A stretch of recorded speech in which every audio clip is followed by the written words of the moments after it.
Hola, leeré Memorias al Fuego Vivo de Álvaro Menéndez Leal. Este cuento lo retomo del libro Cuentos Incompletos y Maravillosos, una compilación de la narrativa de Álvaro publicado por la DPI en el año 2010 y cuenta con la selección y prólogo de Rafael Mengíbar Ochoa. Memorias al Fuego Vivo.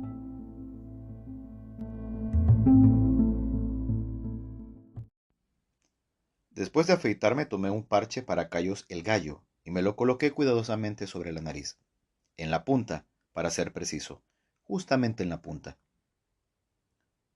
Eso me prestó un aspecto muy cómico, pues el parche, además de los extremos desiguales de la tira de adhesivo, tenía al medio una rodaja de fieltro que dejaba ver un desagradable redondel de gasa, roja por alguna razón. Razón que no era la tintura de yodo, como podría suponerse, por ser de rigor en las banditas o curitas, pues la fórmula del parche para callos el gallo no menciona yodo en ninguna de sus formas. Menciona masa en plástica y ácido salicílico, además de cera de abejas y aceite de oliva. Pero yodo, nein. Yo no tenía callo alguno en la nariz. ¿Por qué habría de tenerlo? Pero el parche ignoró olímpicamente la heterodoxia del sitio, pues a los 3 días surtió el efecto previsto.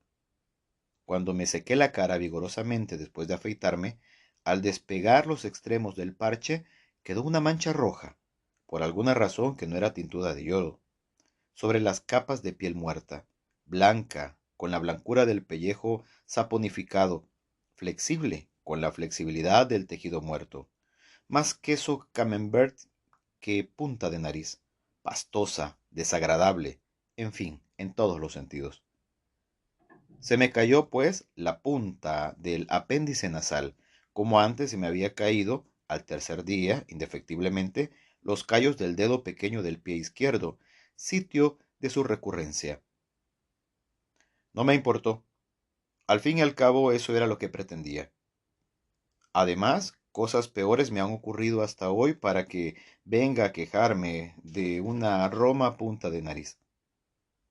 Nunca fue un caballo de carrera, y de serlo, no habría confiado en triunfar por el más estrecho margen. Por lo demás, hoy me falta un brazo, las piernas, buena parte del tronco y de los intestinos, el hígado. La culpa de todo la tiene esa vieja Jalowiecki, de la nariz y de todo lo demás. Esa vieja que, entre vómitos y un ataque cardíaco definitivo, yace hoy frente a mí, tirada sobre la alfombra de su cuarto, de donde creo que no saldrá más como no sea con los pies para adelante. Me estoy volviendo loca, me estoy volviendo loca, chilló a la puerta de casa un domingo por la mañana, enfundada en una bata descolorida. Ese Schuster toca todo el santo día el trombón y toca una sola nota, una sola. Un do sostenido, dije yo para mis adentros, echado en la cama mientras mi mujer atendía a la vecina. Después, la vieja fue a la puerta de los Rauch. Me estoy volviendo loca, me estoy volviendo loca, la oí chillar de nuevo. ¿Cómo es posible que un hombre sano pase tirado en un sofá 10, 12 horas diarias soplando el trombón y toca una sola nota? El armatoste marchó a casa de los Metzger. En todas partes se detenía a la puerta de los apartamentos, pues tenía prisa por llevar adelante hasta completar su ofensiva propagandística en contra del vecino Schuster, antes de que éste regresara de las matiné. La oí chillar otra vez, ya un poco apagada la voz por la distancia. Me estoy volviendo loca, me estoy volviendo loca. Schuster toca el trombón a toda hora y en una sola nota. A solas, en el pasillo, en voz alta, para que todos oyéramos, agregó. Tengo 3 semanas de estar enferma de los nervios por culpa de ese maldito músico. Apenas puedo comer. Y hasta ese vómito. Me impresionó un tanto su situación. La vieja cacerola, emigrada de Alemania Oriental, comía apenas un pan tostado popular entre los enfermos del estómago y mojaba el gaznate con té de manzanilla. No era para estar feliz, especialmente si, como ella decía, vomitaba. La imaginé en cuclillas, agarrada a los bordes del inodoro, la lengua colgante, saltados y llorosos los ojos, echando fuera el pan y el té, ahora matizado con la bilis verdosa, ácidos gástricos, flemones de mocos. El escándalo de sus espasmos estaría pagado por el copragogo melódico de Schuster. ¿Y si me comprara un trombón? ¿Uno de llaves o sacabuche? Tocar como Schuster toca no será cosa del otro mundo. La Halloweenski fue finalmente a la puerta del apartamento de los Bart. Me estoy volviendo loca, me estoy volviendo loca, repitió estridentemente. Ese Schuster, me quejaré si es necesario. Iré hasta el oficial, averiguaré qué es lo que pasa. Él averiguará lo que persigue al tocar con esa nota, una sola nota. Había terminado su campaña propagandística, respuesta a la pretendida ofensiva psicológica del tal Schuster. Ahora, la vieja, refugiada, iría, y fue en efecto, después de pasar por media docena de agentes más, hasta el fiscal supremo, en Stuttgart, como había amenazado. Muy afligida estaría por sus vómitos para gastarse tan largo viaje en tren. ¿Y si Schuster perseguía efectivamente algo con su do sostenido? A saber. Lo cierto es que Schuster se pasa todo el día pegado al trombón, un trombón de llaves en cuyo metal reluciente cabía entero el mundo incoloro y deforme de Schuster, incluyendo además la menuda habitación que ocupaba como escenario para su estática hazaña. Eso de que soplaba una sola nota, do, era cierto también, solo que esa nota era menos reluciente que el trombón, de cuyos tubos retorcidos salía larga y deshilachada como una vieja cuerda de marinería. Salía, sí, interminablemente. Surgía aquella nota retorcida y maltrecha hasta caer sobre la barriga de Schuster, echado panza arriba. Desbordábase del sofá cama para acumularse en la raída alfombra, llenar gavetas, enrollarse en las patas de los muebles, irse por el sumidero de lavado, reposar en la tina, meterse por un rato en los potes y botellas de cerveza, emporcarse en el basurero, saturar el cuarto y salir empujada por su propia presión, y no sin cierta dificultad por las junturas de las puertas, aprovechando los menores defectos de los postigos, los resquicios dejados por las bisagras, por los pasillos, las ventanas, los agujeros, por los labios semiabiertos de los batientes, deteniéndose para tomar aliento entre la puerta-ventana y la contraventana.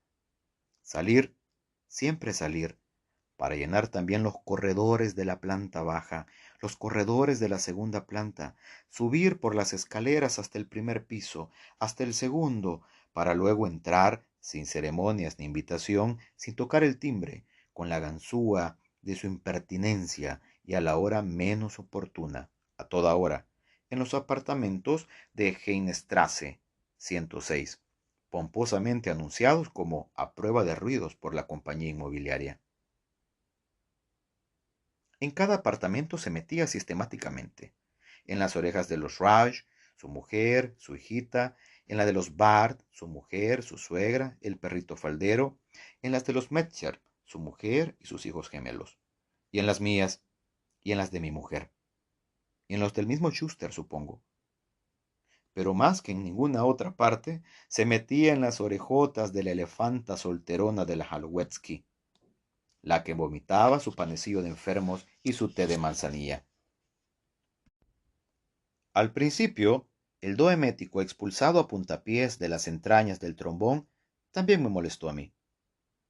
Me negué a creer al portero cuando, mientras conversaba sobre las peculiaridades de algunos de los inquilinos, me afirmó que Schuster era músico de planta de la Orquesta Filarmónica. Yo había supuesto que Schuster era un contador o un empleado de aduanas, cuya máxima ilusión consistía en aprender a tocar un instrumento musical. Lo imaginé extraído del seno de una familia pequeño-burguesa, cuyo jefe había muerto en los primeros años de la guerra. Al quedar huérfano, Schuster habría sido obligado por su madre a desechar su vocación musical a cambio de prepararse en una carrera corta que le evitara mayores sobresaltos económicos. Estudia, le habría dicho de seguro, contabilidad. Los contadores reciben un buen sueldo. y no padecen mayores sobresaltos ni accidentes en la vida. Ahora, después de 20 años de libros mayores, se pegaba el trombón y soplaba con las energías furiosas que dan 2 décadas de vocación frustrada y con la torpeza para el arte que solamente proporcionaba a manos llenas el hacer balances. Se pegaba el trombón de llaves y soplaba un do sostenido que le servía, gracias a sus hilos maltrechos, para hilvanar sueños fallidos, sueños de escenarios y aplausos, de giras por países de sueños y contratos jugosos, lances románticos. Si su madre lo hubiera dejado, si la guerra no hubiera... Pero nada de eso. Schuster era músico profesional, de planta en la filarmónica. Aprendí a disculpar y soportar el do sostenido por 2 razones.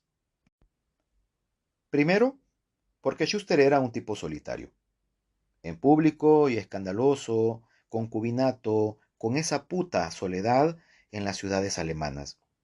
Y porque siendo músico profesional, me era simpática su manera de cagarse, tan persistente, tan apasionada en su material de trabajo. Buen músico tenía que ser para hacer lo que hacía o no hacía con el trombón. Como el ingeniero de ferrocarriles que, al jugar un domingo cualquiera con el trencito de su hijo, pone 3 rieles. Si en la vida real sus trenes marchan bien sobre la trocha habitual, poco importa que ponga 3 o los rieles que se le antojen a los trenes de juguete. En cambio, el buen vecino que sin ser ingeniero especialista pone 3 rieles al trencito eléctrico de su hijo no es más que un chapucero, como lo es el aficionado a la música, que toque solo pasablemente bien. Se necesita ser un profesional de cierto éxito para cagarse en las cosas, cagarse con disculpas, ¿se entiende? ¿Por qué un parche para callos tiene cera de abejas? Y lo que es peor, ¿por qué tiene aceite de oliva? Schuster tuvo que irse. La policía, a instancias de la lombriz refugiada esa, llegó un par de veces para llamarle la atención y para constatar la longitud, medible en kilómetros, del do. También llegó un par de veces a verme a mí. Logré, sin embargo, evitar su intromisión, pero su visita me obligó a apresurar las cosas. Cuando Schuster se largó, dije a mi mujer que yo tomaría el apartamento. 140 marcos no está en el cielo. Además, un estudio me ayudará a trabajar. Es necesario separar la vida doméstica del trabajo. Eso dije. ¿Y para qué quieres un estudio? Me preguntó mi mujer. Pues para escribir mis memorias. ¿Las memorias de un bombero retirado? Exactamente. El comandante me dio un título para el libro. Memorias al fuego vivo. Eso me recuerda a Juana de Arco. Yo necesito el estudio. Vaya, vaya, todo sea por Dios. ¿Y de dónde sacarás el dinero para el alquiler? De la pensión. De la pensión. ¿Qué tiene de malo? Apenas nos alcanza para nada, bien lo sabes. Pues de ahí saldrá. ¿Y qué harás con tus memorias al fuego vivo? Lo que se hace con todo libro, mujer, publicarlo. Por eso hay que hacer el sacrificio para estirar la pensión. Tú sabes que los escritores ganan fácilmente buena plata. Lo que tú tienes de escritor, yo lo tengo de bailarina. Como quieras, pero el cuarto lo tomo. Lo tomé, claro, aunque yo no necesitaba estudio alguno. Lo tomé. Lo que yo quería evitar en el fondo era que el apartamento en que vivía Schuster, situado entre el nuestro y el de la sartina esa descompuesta, fuera a parar a manos de un contador o de un agente de aduanas, de un tipo ordenado y anodino, en fin, que llevara en su equipaje no solo una buena dotación de tranquilidad y conformidad, sino también de aburrimiento. Me instalé. Llevé el viejo escritorio, unos libros, 2 sillas desvencijadas y una lámpara. En la pared clavé mi casco de bombero y el hacha. La puse sobre el escritorio como pisapapeles. Si el plan confesado era escribir las memorias, producto de mis años de servicio, el plan secreto era continuar el acoso al cachivache ese del Halloweenski. No habría do sostenido, porque ese no era mi estilo, pero la acosaría de todas las maneras hasta que se le reventasen las tripas de tanto vomitar. Mi técnica y mi estilo no serían menos eméticos que los de Schuster. De entonces acá he hecho algunas cosas para revolver el estómago del pato viejo ese. Lo del parche para callos en la nariz fue apenas el comienzo, un comienzo simple, por cierto. Un día, mientras mi mujer había ido de visita a casa de nuestra hija, me corté el dedo anular izquierdo. No fue una simple heridita, entiéndase. Puse mi mano sobre el borde de la cubierta del escritorio sin siquiera quitarme el anillo matrimonial. Y di el corte con el pisapapeles, es decir, con el hacha de bomberos. Llegué donde la Jalowitzki chorreando de sangre gruesa por el muñón, para pedirle auxilio so pretexto del accidente y de que mi mujer no estaba en casa. La vieja se desmayó y vomitó, inconsciente, en el suelo. Yo tuve el buen cuidado de dejar mi dedo sobre la superficie de su pequeño refrigerador en la cocina. La vieja fue hospitalizada, como si ella hubiese sido la herida y no yo. Aunque la mutilación tuvo resultados satisfactorios, aparentemente no obtuve más que la impresión inicial y el desborde vomitivo. Pero no fue del todo así. A partir de entonces noté cierta solicitud de la caballa pecherona hacia mí. Comenzó por preguntar frecuentemente a mi mujer por el estado de mi salud. Luego pasó a preguntarme directamente a mí. La ballena iba de puerta en puerta, especialmente cuando mi mujer estaba fuera de casa, y tocaba el timbre levemente, y parada en el umbral, como una guardia de la reina de Inglaterra, me entregaba algún trozo de pastel de cebollas horneado al estilo del sur, al tiempo que me decía, tartamudeando, un par de cosas. Buenos días, Herr Schultz. ¿Cómo está usted?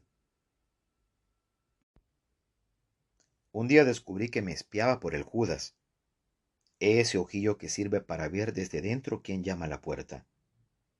Como espiarme por allí no era del todo eficaz para satisfacer su curiosidad, le dio por ir al prado inmediato y mientras simulaba recoger margaritas, observaba a través de los vidrios sin cortinas de las puertas y ventanas. Entonces adopté la costumbre de sentarme largas horas como un Buda, la vista clavada en el ombligo. Eso intrigaba sobremanera a la carreta desvencijada. El invierno le cortó la práctica de espiarme. Cortó también mi llegada a casa, lo que significó virtualmente la separación de mi mujer. 23 años de matrimonio idos a pique. Mejor así. La pensión daba más para mi vino. Yo sentía la compulsión de hacer algo para que la vieja vomitara. Así pues, retorné a las mutilaciones. Me corté la mano izquierda por la muñeca y después de haberme quitado el reloj, antes de salir, la cara que puso la vieja al verme herido. Nunca supe lo que hizo para deshacerse de mi mano, que yo dejé sobre la mesa de noche. Después me corté la oreja derecha, y como ese pintor, le presenté de regalo a la placa de mortero. Fue entonces cuando vino la policía, pero todo quedó arreglado al explicar satisfactoriamente lo del accidente con la navaja del barbero. Cuando la herida hubo sanado, me corté la oreja izquierda, y luego me rebané la nariz, y me saqué un ojo, acción fácil aunque molesta. En todas esas ocasiones, los apéndices y trozos de órganos paraban en algún sitio del apartamento de ese viejo chasis. Ella paraba en el inodoro. Lo sabía por el correr del agua. Un día, sentado, me di de hachazos en el talón del pie izquierdo. Aunque me puse torniquetes antes de iniciar la operación, sangré mucho. Más que cirugía, aquello fue carnicería. Poco después, sin haber sanado de esta última mutilación, volví a sentarme sobre el piso y me di de hachazos en la articulación peroneotibial. Terminé por rajar como un leño verde casi toda mi pierna. La verdad es que la intención no era dejarme tan maltrecho. Lo que yo quería era separar la pierna a la altura de la rodilla. Al no lograrlo con los primeros golpes, y visto que el dolor era insoportable, hice cortes a tontas y locas. Eso me impidió Desde entonces observarme el ombligo en la posición reglamentaria. No importaba. Cuando me hube cortado la otra pierna, en etapas, como la primera, la posición del loto me estuvo vedada para siempre, o es la que, más o menos, temporalmente adopté. Después rebané lo que faltaba de mis muslos. No quedó ni una astilla de fémures. A los días me corté una buena porción de abdomen. Extraje entonces unos metros de intestino delgado. Saqué el hígado, aplasté el estómago, violenté el páncreas, desinflé el colon y finalmente tiré del esófago, que se fue desprendiendo en anillos cartilaginosos. Ahora estoy tirado aquí, sobre la alfombra del apartamento de la Jalovietsky, a donde me llevó la propia mula, que yace allí a unos centímetros de mis restos, entre vómitos verdosos y contracciones espasmódicas. Tengo en la mano un buen cuchillo de cocina que elevo ante mi cara y sostengo un momento, así, para tomar una decisión a la alternativa de esta. ¿Qué cortaré ahora? ¿La cabeza o el corazón?